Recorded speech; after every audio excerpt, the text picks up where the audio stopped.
Hey, what's up, guys? This is Jag Magnet for Jaggy Sports. And breaking news, Cam Reddish being traded to the Knicks in exchange for Kevin Knox and a first-round pick. That is really good for the Knicks. I'm happy for the Knicks. They got elite three-point shooting, and he's fairly young too. So Cam Reddish is reunited with RJ Barrett, and they played college ball together. So yeah, no, that's phenomenal for the Knicks. Knicks needed that booster to compete in the East, but if you guys saw last night's game, yeah, the Bulls lost big time to the Nets. There's no coming back from it. Absolutely no coming back from it. Nets are elite, and yeah, let's just put it that way. He only scored 9, but was a great facilitator, so this big three chemistry looking good. Are you surprised at how quickly? I mean, you guys are back in sync like that. Nah, like we're that good. Like we got a chance to be that good. In some kind of fashion, we'll see Kai play. Yeah, I'm gonna give him a shot if I got to. All right, so Monica, with that win, the Nets just 1.5 games back in the East. So tell me, how scary is this version of the Nets? Charlie J, this was horrifying. This was a scary movie. Like, get the mask out. I mean, this is the realization of everything that the Nets were supposed to be last year. And I think, look, the offense is a given. James Harden, Kevin Durant, top scoring duo in the league right now. And then you throw in Kyrie Irving and all that he brings to the table. The scoring is a given. But what most impresses me, Jay, is what they're doing defensively and the way that these role guys have continued to emerge. Kessler Edwards, Cam Thomas, not that you need a ton from them, but they are in exactly the right place. They're learning day to day by playing alongside of these superstars and they're executing to a T. In that third quarter, Jay, I'm watching, and I think over the course of 4 minutes, the only open look, the only clean look that the Nets gave up to the Bulls was, I believe, a Vucevic three from the top of the key. Otherwise, they were swarming defensively. They had consecutive possessions where they got defensive stops that are high level with block shots or, of course, defensive rebounds, which still count. And so, to me, you talk about this team leveling up on the defensive end and putting it together. I thought that the Brooklyn Nets were special with or without Kyrie. With Kyrie, oh, my goodness. Yeah, Monica, I would say it's the best scoring trio that the league has ever seen as it relates to dynamic playmakers all on the court at the same time. But I want to move this ball down the field a little bit because I saw something last night that made me think about it, and it's been a conversation that's been, building momentum. And I go into it like this, obviously they're a different team when Kyrie's on the floor. You even heard James Harden allude to it in the presser. We didn't have the sound, but he said the sooner we can get Kyrie back for home games, the better we'll be because we'll get to build more continuity. But if you're Joe Tsai, and let's say that you get down to a point, the owner of the Brooklyn Nets, you get down to a point where this doesn't happen, where Kyrie's allowed to play home games. When you get to the playoffs, let's say the Nets have the #1 overall seed. If I'm Joe Tsai, or me personally, if I were the owner of the Brooklyn Nets, I would be willing to take the fine for letting Kyrie Irving play in those 16 games for my team to win a championship. Now, I know that Joe Tsai has been publicly known for stating that he wants everybody to be vaccinated. I understand that. But first off, I think the rule is a little bit, it's blown out of my mind. It's so silly that players who are unvaccinated can come in and play inside the Barclays Center. That makes no sense. Or Kyrie last night, who's unvaccinated, can then come in, play in the United Center. But if you're a part of the home team, you can't play. Do you know what the fine system is, Monica, for this? The first time the player plays, so if Kyrie were to play, they get a slap on the wrist. The second time, it's a $1,000 fine. The third time, it's a $2,000 fine. The fourth time, it's a $5,000 fine from every point moving forward. That would mean if he were to play 16 home games, if every single series were maxed to a 7-game series, Joe Tsai would have to pay $68,000 for Kyrie Irving to be back on the floor to play to win a world championship.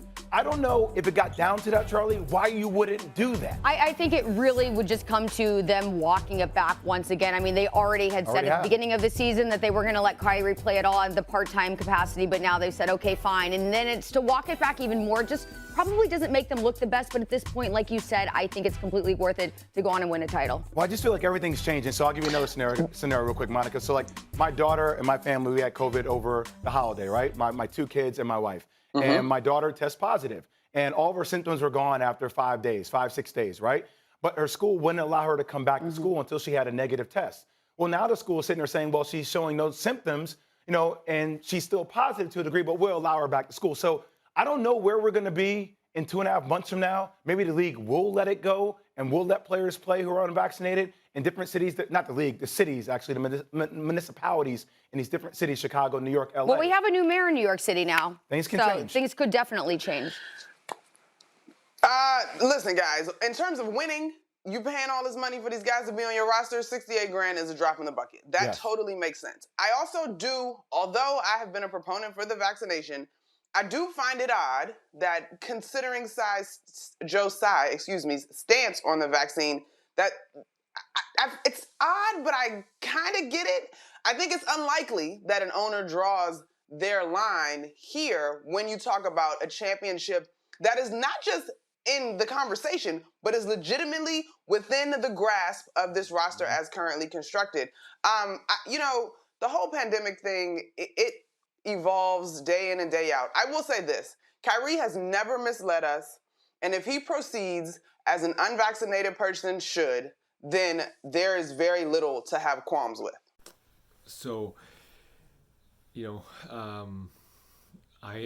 was texting my buddy throughout the game. I said, this is over, 100% over, because Chicago is one of the better teams in the NBA, and they got blown out at their house in Chicago United Center, I think it is.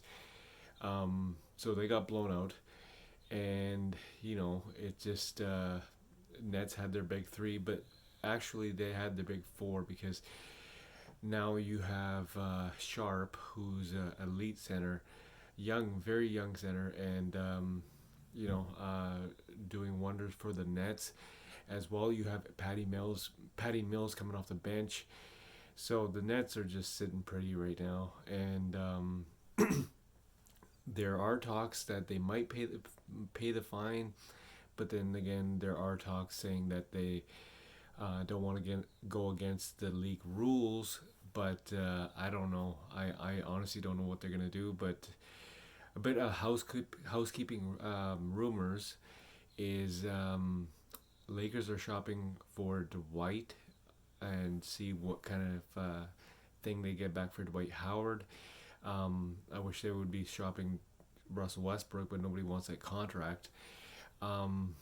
They wanted Cam Reddish, but obviously the Knicks got him.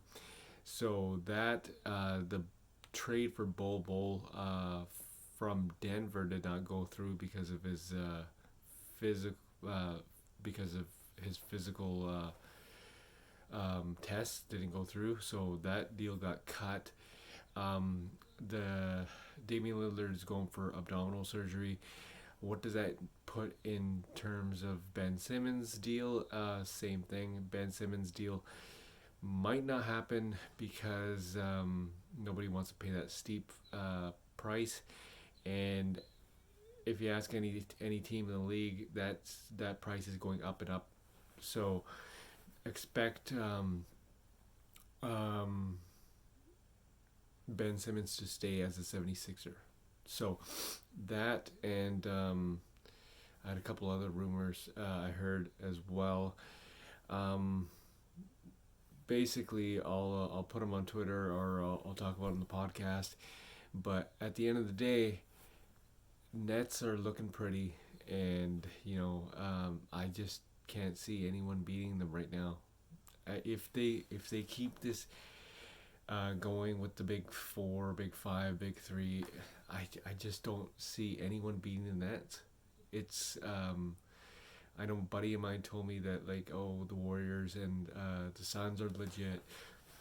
Then you got Memphis Grizzlies coming up, and honestly, I get it that the Warriors are elite, Suns are looking really good, but you're dealing with Kevin Durant. Kevin Durant is the MVP.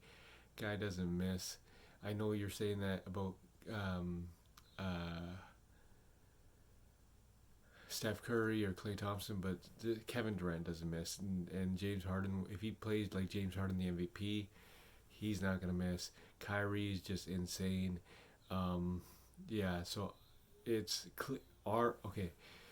I'll pose this question to you guys: are the Nets the clear favorites to win the title? Knowing that the Golden State Warriors are coming for them, and the Phoenix Suns are coming for them as well. So, I'll pose that question to you guys. Make sure you leave a comment and tell me what you guys think. Who is going to win the championship? And make sure before you leave a comment, make sure you actually, if you haven't done this already, make sure you catch the Nets highlights last night, or you actually look at the box score, and you guys can see it for yourself. Nets are elite. I just can't see anyone beating them. Make sure you subscribe to this channel. Make sure you check out the game. Make sure you leave a comment and tell me what you guys think. Tell me what you think on who would beat the Nets and who is going to win the championship this year. Tell me what you think, and subscribe to this channel, Jaggy Sports.